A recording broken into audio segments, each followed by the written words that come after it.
সবাই পেট ভরে খাও, পেট ভরে খাও, লাগলে আরও দিব।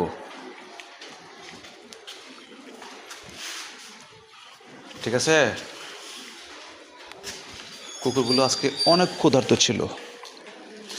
দেখেন, আমরা মানুষ হয়ে 3 বেলা খেতে হয়, 1 বেলা না খেলে আমাদের চলে না, আর সারা দিন পার হয়ে যা, ঠিক আছে। তা ওদের এক মুঠ খাবার জুটে না। কি করবেন রে ভাই, টাকা পয়সা দেয়া 2 দিন পরে তো মরতেই হবে। একটু ভালো কাজ করেন না, ওদের পেটে একটু ক্ষুধার্ত দূর করেন না একটু খাবার দিয়ে। দেখেন, আল্লাহ পাক আপনাকে রিজিক দিয়েছে, না না, এই যে না,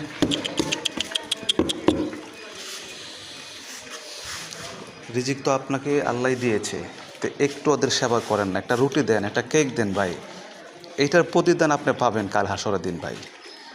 ঠিক আছে। আমার কথাগুলো নেগেটিভ কেউ মনে করবেন না, একটু ভালো মনে করবেন।